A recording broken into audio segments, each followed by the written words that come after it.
સૌથી પહેલા તો ઇટરનલમાં શોર્ટ ટર્મ ટાર્ગેટ 275 નો જોઈ રહ્યું છું, બીકોઝ જે રીતે ઘણા ટાઈમથી 245 નો રેઝિસ્ટન્સ હતો એ બ્રેક હવે આજે થયો છે અને લાગી રહ્યું છે કે ક્લોઝિંગ ડેફિનેટલી એના ઉપર જ આવશે, એટલે 275 નો ટાર્ગેટ લઈને આપણે વેરેઝ ઇન્ડિયન હોટેલ્સમાં જે રીતે સ્ટ્રક્ચર બન્યું છે કન્સોલિડેશન થઈ રહ્યું છે, બટ ઓવરઓલ મને ટાર્ગેટ નેક્સ્ટ 2 થી 3 અઠવાડિયા માટે 820 થી 825 સુધીના લાગી રહ્યા છે.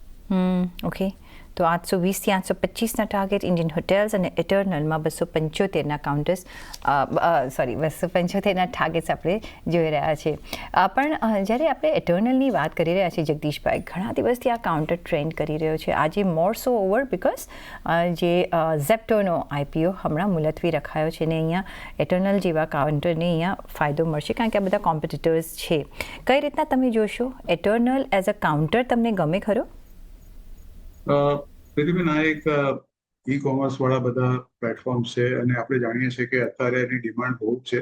ઇવન જે લિસ્ટેડ કંપનીઓ નથી, બ્લિંકિટ જેવી કે સાથે તમે બીજી રિલાયન્સ જીઓ જેવી કંપનીઓ જે છે, એ બધી કંપનીઓ પણ તમે જોશો તો અત્યારે એનું માર્કેટ એટલું બધું વિશાળ, એટલું બધું મોટું છે અને જે રીતે એનો વર્ટિકલ અને હોરિઝોન્ટલ ગ્રોથ થઈ રહ્યો છે, એટલે મને એવું લાગે છે કે આપણા દેશની 140 કરોડની વસ્તી, એમાંથી માનો એકવાર આપણે ધારીને એમ ચાલીએ કે એમાંથી 10 કે 20% લોકો પણ ધારો કે ઓનલાઈન આ જાતનું ઈ કોમર્સમાં કે જે ટ્રેડિંગ બાય કરતા હોય, તો આ સ્કોપ બહુ છે.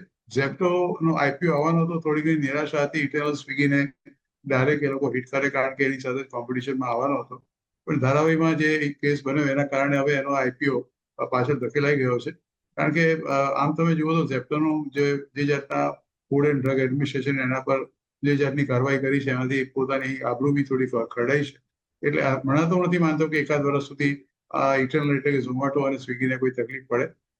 શેર ડેફિનેટલી સારો છે અને છેલ્લા કેટલાય વખતથી લાઇમલાઇટમાં પણ છે. 304 રૂપિયા સુધી આ શેરનો ભાવ પહોંચી ગયો હતો. અલબત્ત કોમ્પિટિશન ઘણી છે, એ લોકો અમુક વસ્તુ શરૂ કરે છે અને અમુક વસ્તુ બંધ કરી દે છે.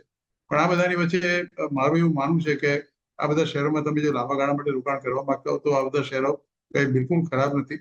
ઇટરનલનો ભાવ અત્યારે 260-70 રૂપિયાની આસપાસ છે. 300 રૂપિયાની ઉપર પણ એનો ભાવ ગયો છે અને બહુ આરામથી ફરીવાર આ શેરનો ભાવ ટચ કરી શકે છે.